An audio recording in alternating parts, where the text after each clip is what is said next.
বন্ধু আমার খেয়াল করুন, ভূমিকা না নিয়ে কথা বলছি। শুরুতে আমি সালাম দিয়েছিলাম, সালাম। বন্ধুরা আমার, ভাইরা আমার, ভক্তি করে বলুন তো দেখি, সালাম দিলে লাভ হয় না গাতি হয়? আর জুড়ে বলুন, সালাম দিলে লাভ হয় না গাতি হয়? তাফসীরে মুনিরের ভিতরে লেখা হয়েছে, সালাম দিলে কমপক্ষে তিনখানা লাভ হবে। এক নাম্বার লাভ হলো, আপনার ইনকাম যদি কম হয়, অল্প আয়ের ভিতরে রহমত আর বরকত ঢুকিয়ে দিয়ে ভরপুর করে দিবেন কে? সালাম দিলে দুই নাম্বার লাভ হলো, যেই বাড়িতে সালাম দেওয়া হবে, সালাম, আল্লাহ রাব্বুল আমিন সেই বাড়ি থেকে সকল প্রকার বিপদ আপদ বালা মুসিবত দূর করে দিবেন কে? বন্ধুরা আমার, ভাইরা আমার, সালাম দিলে তিন নাম্বার লাভ হলো, যেই বাড়িতে সালাম দেওয়া হবে সেই বাড়ির সকল সদস্য বিন্দুকে আল্লাহ পাক নেককার এবং পরহেজগার বানিয়ে দিবেন। সুবহানাল্লাহ। এই জন্য বাড়ির সব বিপদ আপদ দূর হয়ে যাক, নেককার পরহেজগার হয়ে যাক। বাড়ির মানুষগুলো এটা কারা কারা চান, একটু হাত তুলুন। এই জন্য বাড়ির মানুষগুলো নেককার হোক, এটাকে আপনারা চান। এই জন্য সালাম দেওয়ার দরকার আছে না নাই? আর জুড়ে বলুন, আছে না নাই? সালাম দেওয়ার জন্য অর্ডার দিলেন কে? আর জুড়ে বলুন কে? فإذا دخلتم بيوتا فسلموا على أنفسكم تحية من عند الله مباركة طيبة। জোরে জোরে বলুন আল্লাহু আকবার। বন্ধুরা আমার, খেয়াল করে আল্লাহ পাক বললেন, যখন তোমরা ঘরের ভিতরে ঢুকো, যখন তোমরা বাড়ির ভিতরে ঢুকো, তখন তোমরা সালাম দিয়ে দাও। বন্ধুরা আমার, ভাইরা আমার, আজও পর্যন্ত কোরআন আল কারিমের এই বিধানটা কোরআন আল কারিমে রয়ে গেল, ঠিক কিনা? বন্ধুরা আমার, ভাইরা আমার, আল্লাহ পাক বললেন বাড়িতে ঢোকার সময় সালাম দেওয়ার জন্য। বাড়িতে ঢোকার সময় সালাম দেওয়ার জন্য অর্ডার করলেন কে? এই জন্য বাড়িতে যখন ঢুকবো বিবিকে সালাম দেওয়ার দরকার আছে না নাই? আর জুড়ে বলুন, বিবিকে সালাম দেওয়ার দরকার আছে না নাই?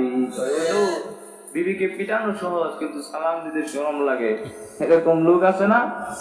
সালাম দিতে শরম লাগে। কি লাগে? বন্ধুরা আমার, খেয়াল করুন, আগের দিন আপনি সালাম দেবেন, সালাম। আপনার বউ বলবে, আল্লাহর ওলি কোত্থেকে আসলো? জান্নাত থেকে পালিয়ে আসলো বুঝি? প্রত্যেক দিন এসে বাড়িতে ঝগড়া করে, আজকে এসে সালাম দিয়ে দিল। বন্ধুরা আমার, ভাইরা আমার, পরের দিন বাড়িতে ঢুকে আপনি সালাম দিয়ে দিবেন, সালাম। আপনার বউ মুস্কি হেসে সালামের জবাব দিবে, ওয়া মাগফিরাতুহু ওয়া জান্নাতুহু। আল্লাহ তোমাকে মাফ করুক, আল্লাহ তোমাকে জান্নাত দিক। সুবহানাল্লাহ। বন্ধুরা আমার, খেয়াল করুন, পরের দিন আপনি সালাম দিবেন, সালাম। আপনার বউ আপনার শাশুড়িকে কি বলবে? মা, তোমার জামার মতি গতি ভালো বুঝি?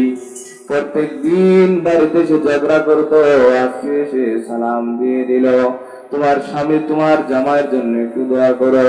বন্ধুরা আমার, ভাইরা আমার, আপনার শাশুড়ি আপনার জন্য জায়নামাজে বসে দোয়া করবে, আপনার মেয়ে আপনার জন্য জায়নামাজে বসে দোয়া করবে, আপনার মা আপনার জন্য দোয়া করবে, আপনার বউ আপনার জন্য জায়নামাজে বসে দোয়া করবে। আল্লাহর রহমতে আপনার ঘরটা জান্নাতের বাগান হয়ে যাবে। সুবহানাল্লাহ। এই জন্য সালাম দেওয়ার দরকার আছে নাই? আর জোরে বলুন, আছে নাই? বন্ধুরা আমার, ভাইরা আমার, যারা দুনিয়াতে সালাম দিবে, সালাম মৃত্যুর সময় ফেরেশতা এসে তাদেরকে সালাম জানাবে। সালাম তাতাওয়াফাহুমুল মালাইকাতু তাইয়িবিন ইয়াকুলুনা সালামুন আলাইকুম। জোরে জোরে বলুন আল্লাহু আকবার। আল্লাহ পাক বললেন, মৃত্যুর সময় তাদের কাছে ফেরেশতা পাঠিয়ে দিব, ফেরেশতা পবিত্র অবস্থায় তাদের জানটা কবজ করবে আর সালাম দিয়ে দিবে। এই জন্য বন্ধুরা আমার, ভাইরা আমার, দুনিয়াতে যারা বেশি বেশি সালাম দিবে, জান্নাত যাওয়ার পরেও ফেরেশতারা জান্নাতে যাওয়ার সময় সালাম দিয়ে দিবে। সুবহানাল্লাহ। ফেরেশতারা ডাক দিয়ে বলবো, ওগো আল্লাহর বান্দা সালাম, ওগো আল্লাহর বান্দা সালাম, সালামুন আলাইকুম তিবতুম ফাদখুলুহা খালিদিন। চিৎকার দিয়ে বলুন আল্লাহু আকবার। আমার এই জন্য ছেলে মেয়েদেরকে সালাম শিক্ষা দেওয়ার দরকার আছে না নাই? না শুধু খালি এটাই শিক্ষা দিব যে হাট্টি মাটিম টিম তারা মাঠে পারে ডিম, তাদের মাথায় খাড়া দুটো শিং, শুধু এটাই শিক্ষা দিব?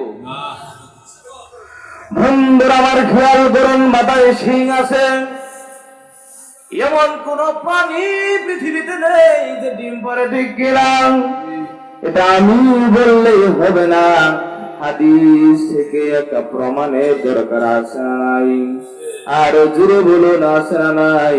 বন্ধুরা আমার, ভাইরা আমার, মাথায় শিং আছে এমন কোন প্রাণী পৃথিবীতে ডিম পারে নেই, ঠিক কিনা? হযরতে আলী রাদিয়াল্লাহু তাআলা আনহু মাগরিবের নামাজ আদায় করার জন্য মসজিদে নববীর প্রথম সিঁড়িতে পাও রাখলেন।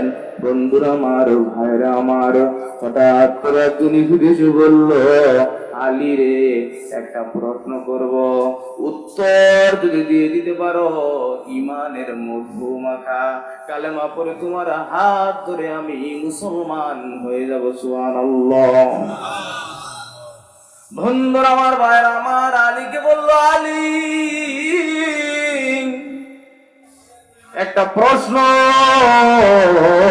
করব, উত্তর যদি দিয়ে দিতে পারো, ইমানের মধুমাখা কালেমা পড়ে আমি মুসলমান হয়ে যাব। বললেন কে?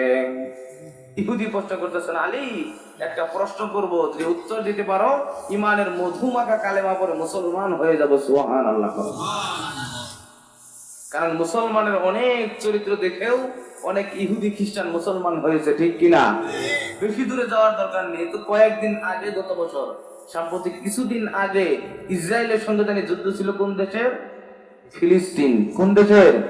তো আপনারা জানেন, পত্রিকাতে এই নিবেদনটা এসেছিল, ইসরায়েলি এক মহিলা হামাস সৈন্যের কাছে আটকা পড়েছিল। কার কাছে? হামাস সৈন্যের কাছে ইসরায়েলি একটা মহিলা আটকা পড়লো। দীর্ঘ 1 মাস 29 দিন সেবা যত্ন করার পর মহিলা যখন সুস্থ হয়ে গেল, এমন সময় হামাস সৈন্য বলল, বোন, তুমি সহি সালামতে নির্ভীক হয়ে বাড়ি ফিরে যাও। বন্ধুরা আমার, খেয়াল করুন, মহিলা ডাক দিয়ে বলল, যুবক, দীর্ঘ 1 মাস তুমি আমার সেবা করলে, তুমি আমার শুশ্রূষা করলে, তোমার চেহারাটা আমি দেখতে পেলাম না। আমি যদি তোমার চেহারাটা দেখতে পেতাম আমি বড় ধন্য হয়ে যেতাম। আমার সৈন্য বলল না,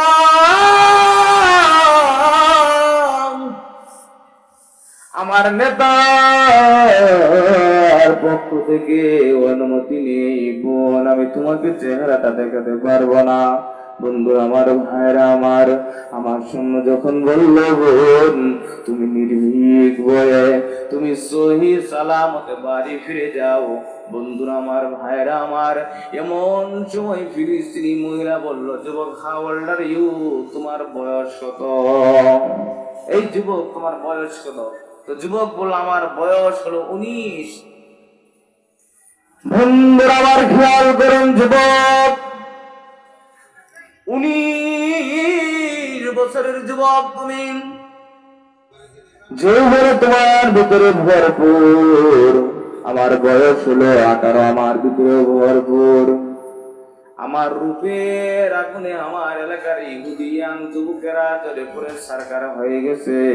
যুবক রে, একই ঘরের ভিতরে থাকলাম, একই রুমের ভিতরে থাকলাম, কতটা রাত কাটালাম। ইচ্ছে করলে তুমি তো তোমার কামনা বাসনা পূরণ করতে তুমি পারতে। এই যুবক, আসলে কি তুমি যুবক না তুমি হিজলি? হিজলি চেনেন না? এরকম থাপ্পড় দেয় বাসে, ঘাটে, রাস্তায়, মামাকে টাকা দাও, বাবাকে টাকা দাও, চেনেন না হিজলি? তো হামাস সৈন্যকে বললো, এই হামাস সৈন্য, তুমি কি যুবক না তুমি হিজলি? বন্ধুরা আমার, খেয়াল করে হামাস সৈন্য বললো, না,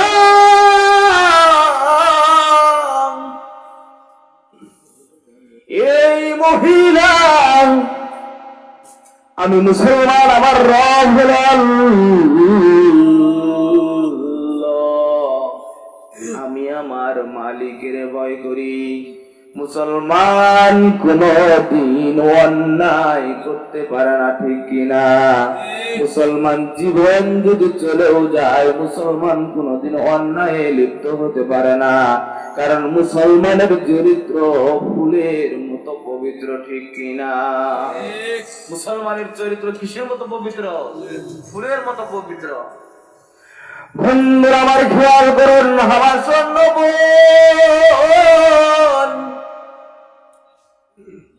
তুমি নির্ভীক ভয়ে তুমি বাড়ি ফিরে যাও, আর তোমাকে রাখা হবে না, তুমি সুস্থ হয়ে গেছো।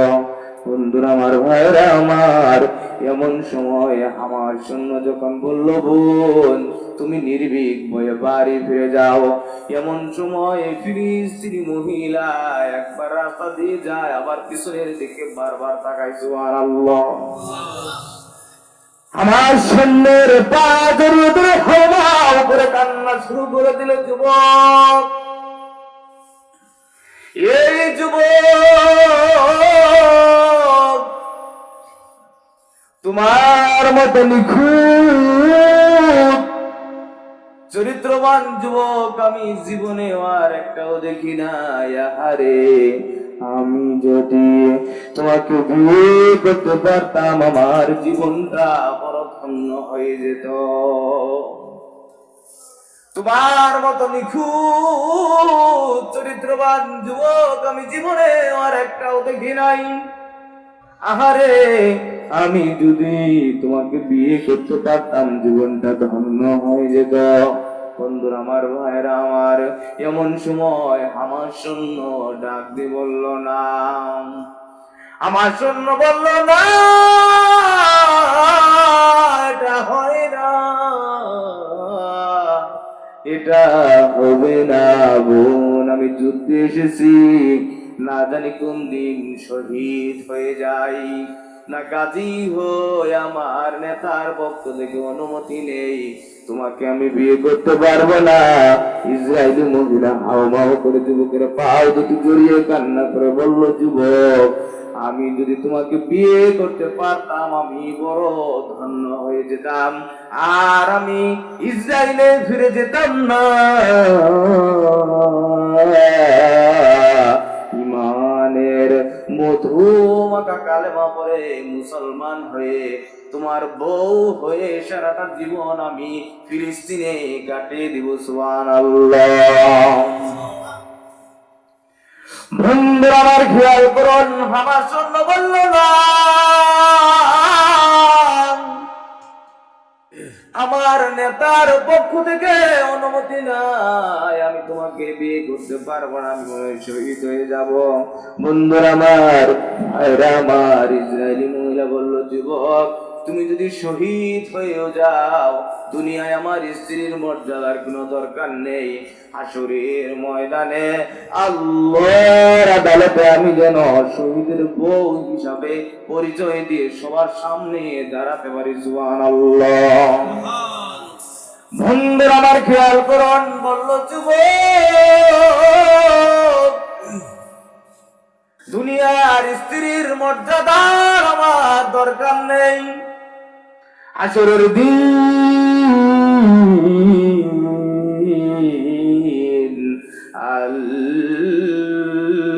আল্লাহর আদালতে তুমি আমার পক্ষে উকিল হয়ে দাঁড়িয়ে যেও। সুবহানাল্লাহ।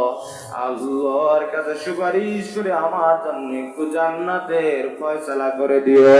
বন্ধুরা আমার, ভাইরা আমার, কারণ হাসরের ময়দানে শহীদরা উকিল হয়ে দাঁড়িয়ে যাবে, ঠিক কিনা? শহীদরা উকিল হয়ে দাঁড়িয়ে যাবে সেই দিন হাসরের ময়দানের বিচারকের মালিক কে? আর জুড়ে বলুন কে? আলাইসাল্লাহু বিআহকামিল হাকিমিন। আমি কি বিচারকদের মহান বিচারপতি নই, ঠিক কিনা? হাসরের ময়দানে আল্লাহর আদালতে নরেন্দ্র মোদির বিচার হবে। বাবরি মসজিদের জায়গায় কেন রাম মন্দির স্থাপন করা হলো, ঠিক কিনা? সংসদের বিচার হবে। ইসরায়েলের নেতানিয়াহুর বিচার আল্লাহর আদালতে হবে। মুসলমানের রক্তে কেন ফিলিস্তিনের রাজপথ রঞ্জিত করা হলো, ঠিক কিনা? বন্ধুরা আমার, ভাইরা আমার, হাসরের ময়দানে শেখ হাসিনার বিচার করা হবে। তিনি অপরাধী মানুষগুলোকে দিনের পর দিন, রাতের পর রাত মিথ্যা মামলা দিয়ে কেন কারাগারে বন্দি করে রাখা হলো, ঠিক কিনা? আল্লামা সাইদিকে কেন 13 বছর 4 মাস 17 দিন বিনা অপরাধে কেন কারাগারে বন্দি করে রাখা হলো? রাতের পর রাত, দিনের পর দিন বিনা অপরাধী মানুষগুলোকে কেন কারাগারে বন্দি করে রেখে রেখে জীবনটাকে শেষ করে দেওয়া হলো, ঠিক কিনা? এই বিচার হাসরের ময়দানে আল্লাহর আদালতে দিতে হবে, ঠিক কিনা? সেদিন আল্লাহ হবেন কহার, সেদিন আল্লাহ হবেন জব্বার। আল্লাহ রাব্বুল আমিনের এই ভয়াবহ রূপ দেখে ফেরেশতারা আওয়াজ দিয়ে দিয়ে বলবে, সুবহানাল মুলক ওয়াল মালাকুত, সুবহানাল মুলক ওয়াল মালাকুত। আর জাহান্নামটাকে নিয়ে আসা হবে বাম পাশে। জাহান্নাম চিৎকার মেরে মেরে ডাকবে, তাদউ মান আদবার ওয়া তাওয়াল্লা।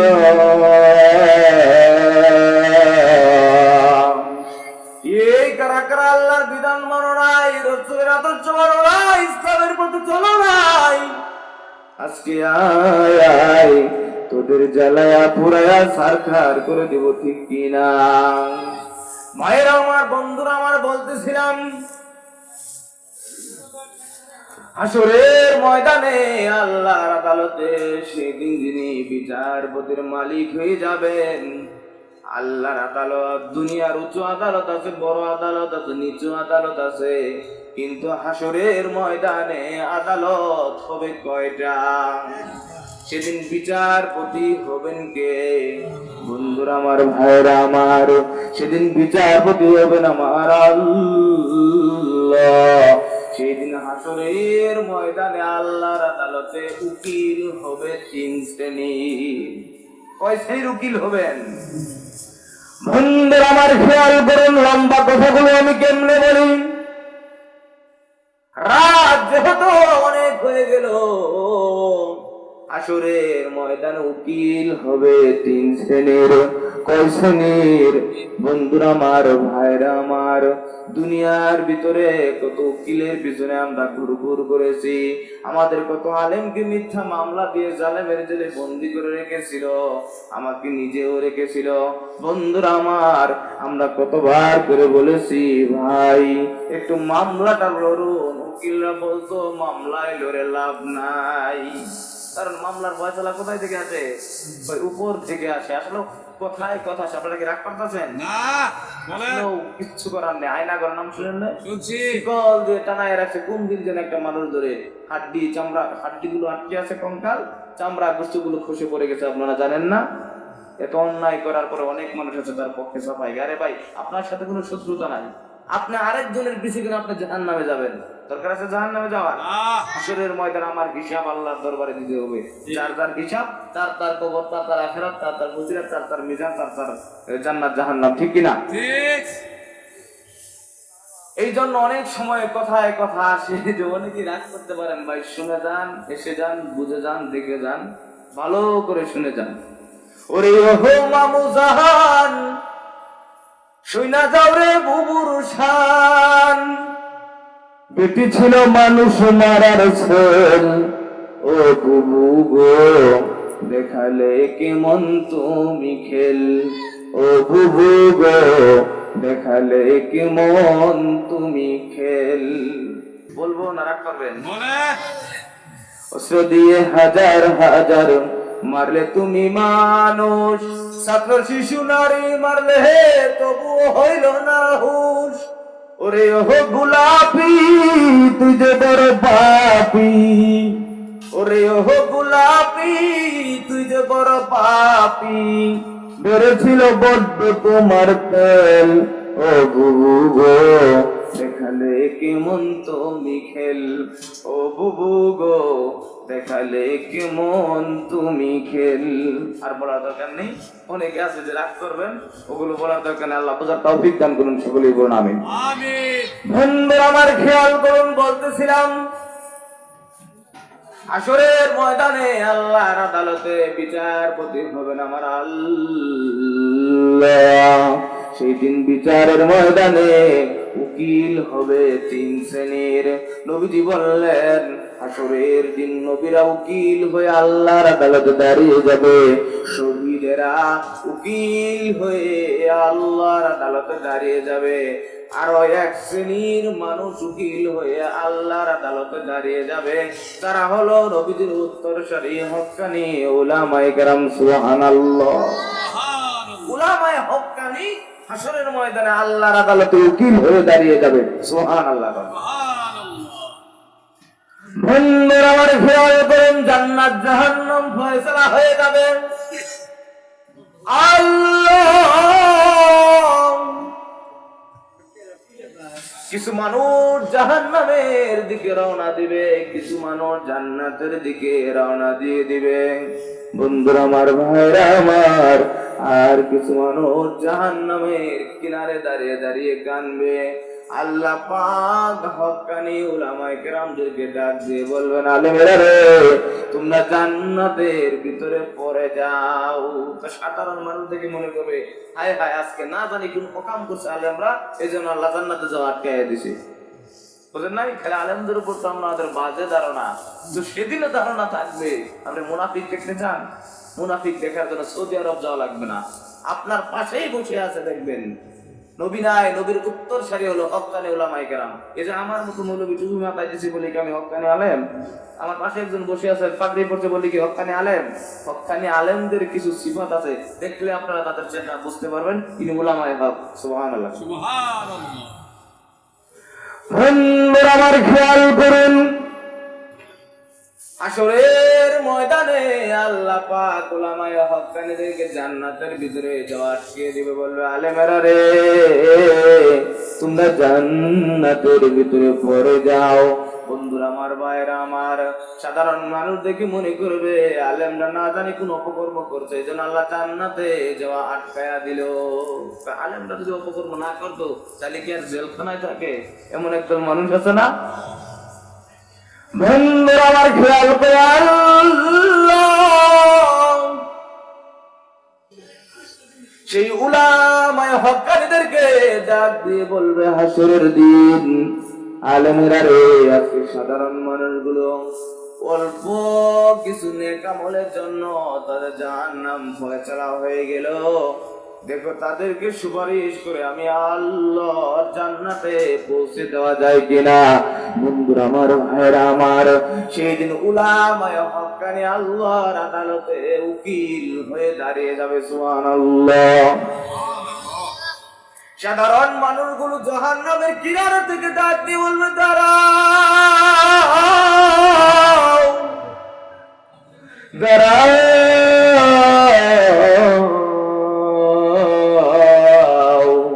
দাঁড়াও, আমা তারিফিনি,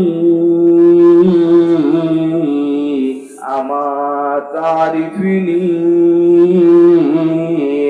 আপনি কি আমাকে চিনেন? আমি না আপনাকে আতাইতুকা মাল উজুই, আমি না আপনাকে উজুর পানি তুলে দিয়েছিলাম। সুবহানাল্লাহ। এ আলেম, আপনি কি আমাকে চিনেন? আমি না আপনাকে জোর করে এক টুকরা গোশত খাইয়ে দিয়েছিলাম, রাস্তাঘাটে দেখা হতো সালাম দিয়ে দিতাম, মসজিদের সভাপতি ছিলাম না, কেশিয়ার ছিলাম না, মসজিদের সাধারণ মুসল্লি ছিলাম। প্রত্যেকটা ঈদের সময় সভাপতি কেশিয়ার সাহেবের কাছে সুপারিশ করতাম, হুজুরকে যেন 1,000 টাকা বাড়িয়ে দেওয়া হয়, 1,000 টাকা যেন বাড়িয়ে বোনাস দিয়ে দেওয়া হয়, সুন্দরভাবে যেন ঈদের আনন্দটা উপভোগ করতে পারে। আমি আপনার জন্য কত কিছু করেছি। ঈদের সময় আসতে একটা লঙ্গি উপহার দিতাম, পাঞ্জাবির কাপড় দিতাম, দেওয়ার মতো কিছুই ছিল না। গরিব ছিন্ন মনের মানুষ ছিলাম, দেখা হলে সালাম দিতাম। মাঝে মাঝে আপনার কামরায় গিয়ে ইমাম সাহেবের সঙ্গে গল্প গুজব করতাম, হুজুর কেমন আছেন, আল হাকিকত কি, আপনার খাবার দাবার ঠিক মতো আসতেছে নাকি, আপনার বেতন ভাতা ঠিক মতো পান নাকি, বাড়ির খবর কি। ওগো আলেম, আমা তারিফিনি, আপনি কি আমাকে চিনেন? আজকে আমি একটা নেকির জন্য জাহান্নামী হয়ে গেলাম, আজকে তো আপনি উকিল হয়ে দাঁড়িয়ে গেলেন, আল্লাহর আদালতে একটু সুপারিশ করেন, আমার আল্লাহ যেন আমাকে জাহান্নাম থেকে জান্নাত দিয়ে দেয়। আল্লাহর কাছে একটু সুপারিশ করে আমার জান্নাতের ব্যবস্থা করে দিন। সুবহানাল্লাহ। বন্ধুরা আমার, খেয়াল করেন, লম্বা কথাগুলো কেমনে করে বলি, সময় অনেক হয়ে গেছে, রাত। আসরের ময়দানে হক্কানি উলামায়ে কেরাম উকিল হয়ে দাঁড়িয়ে যাবে, এই জন্য আলেমদের পক্ষে থাকার দরকার আছে না নাই? আরো জোরে বলেন, দরকার আছে না নাই? মানুষ আছে উলামায়ে হক্কানীদেরকে দেখতে পারে না বলে আলেমদের পক্ষে আমরা নাই, আছে না নাই? আল্লাহ বুঝার তৌফিক দান করুন। ওয়াজ বুঝেন, প্যান্ডেলও হবে, অ্যাঙ্গেলও হবে। অ্যাঙ্গেল বুঝেন? অ্যাঙ্গেল সবাই বুঝবেন না, যারা বুঝেন না আল্লাহ বুঝার তৌফিক দান করুন। সকলেই বলুন আমিন। বন্ধুরা আমার, খেয়াল করুন, আসরের ময়দানে আল্লাহর আদালতে আরো এক শ্রেণীর উকিল হয়ে দাঁড়িয়ে যাবে।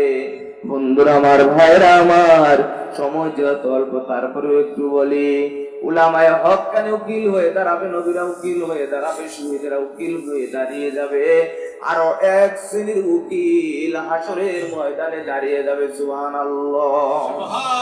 ছোট্ট ছোট্ট নাবালিকা বাচ্চা তাদের দুনিয়া থেকে মরছে, মরে নাই? ছোট্ট নাবালিকা বাচ্চা তাদের দুনিয়া থেকে মারা গেছে, একটা নাবালিকা বয়সে সাবালিকা হওয়ার পূর্বেই। আমার খেয়াল করুন, সেই নাবালিকা বাচ্চাগুলো আল্লাহর আদালতে হাসরের ময়দানে উকিল হয়ে দাঁড়িয়ে যাবে, হাউজে কাউসারের পানি নিয়ে দৌড়াতে থাকবে। সাধারণ মানুষগুলো ডেকে বলবে, তাল ইতিনি, আমাকে একটু পানি দাও, আজকিনি, আমি একটু তোমার থেকে পানি পান করব।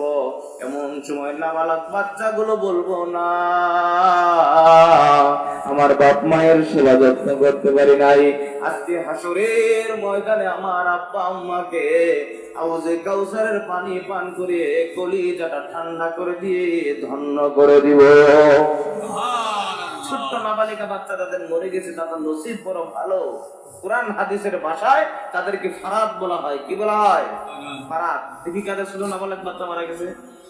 সিলমারা জান্নাতি, সিলমারা জান্নাতি। আল্লাহ কবুল করুন, চকলি করুন, আমিন। যাদের মরে নাই দোয়া করেন আল্লাহ যেন একটা ফারাত হয়, অন্তত কি হয়, একটা ফারাত হয়। হাসরের ময়দানে যখন বাচ্চাদেরকে ডাকবেন, একটু পানি দাও, হাউজে কাউসারের পানি গ্লাস আর জগ নিয়ে দৌড়াবে আর বলবে, না, আমার আব্বা আমার খেদমত করতে পারি নাই, আজকে হাউজে কাউসারের পানি পান করে দিয়ে তাদেরকে ধন্য করে দিব। বন্ধুরা আমার খেয়াল করুন, হাউজে কাউসারের পানি পান করানো হবে। আমি বলতেছিলাম উকিল হয়ে দাঁড়িয়ে যাবে হাসরের ময়দানে। বন্ধুরা আমার, ভাইরা আমার, জান্নাত জাহান্নাম যখন ফয়সালা হয়ে যাবে, জান্নাতে যাবে, জাহান্নামীরা জাহান্নামে যাবে। কিছু মানুষ হাউজে কাউসারের পানি পান করলে 50,000 বছর কোনো পিপাসা পাবে না। সুবহানাল্লাহ। বন্ধু আমার, ভাইরা আমার, সেই হাউজে কাউসারের পানি পান করা কিছু মানুষ জাহান্নামের ফয়সালা হবে, রওনা দিবে।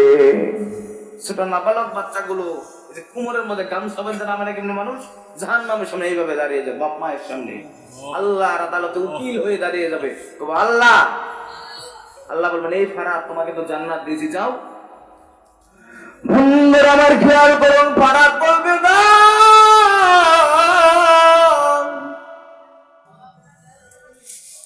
ওগো মালিক, আজকে আমার আব্বা আম্মা জাহান্নামে যায়, আমি কেমনে করে জান্নাতে যাই? মালিক, আমার আব্বা আম্মাকে তুমি কোন হিসাবে জাহান্নামী ফয়সালা করলা? আল্লাহ বলবেন, ফারাত রে, তোমার আব্বা আম্মার আমলনামায় নেকির পরিমাণ অল্প হয়ে গেল, এই জন্য আমি আজকে তোমার আব্বা আম্মার জাহান্নাম ফয়সালা দিয়ে দিলাম। বন্ধুরা আমার, ভাইরা আমার, সে আব্বা আম্মার জাহান্নাম ফয়সালা হয়ে যাবে। আল্লাহ বলবেন, ফারাত রে, তুমি জান্নাতে চলে যাও। ফারাত বলবেন, মালিক, ততক্ষণ পর্যন্ত আমি জান্নাতে যাব না। তুমি না বলছো, নবীজি না বলছেন, হাউজে কাউসার যাদের দূরের নিচে ডুববে, যাদের পেটের ভিতরে পড়বে জাহান্নামের আগুন, তাদের জন্য হারাম ঘোষণা করলাম। মালিক, তাহলে কোন হিসেবে আমার আব্বা আম্মা জাহান্নামে যায়? এই উত্তর তুমি আমাকে দাও, তারপরে আমি জান্নাতে যাব। আল্লাহ বললেন, ফারাত রে, তোর আব্বা আম্মা নিয়ে তুমি জান্নাতে চলে যাও। সুবহানাল্লাহ। ফারাত সেদিন আল্লাহর আদালতে উকিল হয়ে দাঁড়িয়ে যাবে। বিশাল লম্বা আলোচনা, আমি কেমনে আপনাদেরকে উপহার দিব। বন্ধুরা আমার খেয়াল করুন, বলতেছিলাম মূল ঘটনায় চলে যাই। ইসরায়েলি মহিলা হাউমাউ করে যুবকের পায়ে দুটি ধরে কান্না শুরু করে দিল। যুবক, তোমার মতো নিখুঁত চরিত্রবান যুবক আমি জীবনে আর একটাও দেখি নাই। আহারে, আমি যদি তোমাকে বিয়ে করতে পারতাম আমি বড় ধন্য হয়ে যেতাম। সুবহানাল্লাহ। আর আমি ইসরায়েলে ফিরে যেতাম না, ইমানের মধু মাখা কালেমা পড়ে মুসলমান হয়ে তোমার বউ হয়ে সারাটা জীবন আমি ফিলিস্তিনে কাটিয়ে দিব। সুবহানাল্লাহ। যুবক বললে, এই মহিলা,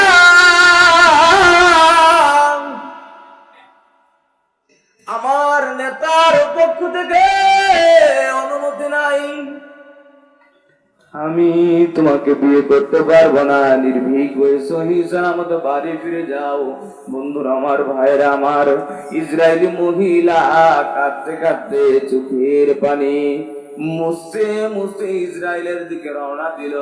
আর বলল, ইসরায়েলে গিয়ে যখন এই ঘটনা বর্ণনা করলো, এই ইসরায়েলিরা রে, এই নেতানিয়াহু, তুমি শুনে রাখো, এই নেতানিয়াহু মুসলমানের মতো নিখুঁত চরিত্রবান কেউ আর পৃথিবীতে একটাও নেই। মুসলমানদেরকে তুমি গুলি করে করে পাখির মতো হত্যা করতেছ, এই হিসাব আল্লাহর আদালতে দিতে হবে। কারণ মুসলমান এমন একটা জাতির নাম, মুসলমানের চরিত্র ফুলের মতো পবিত্র।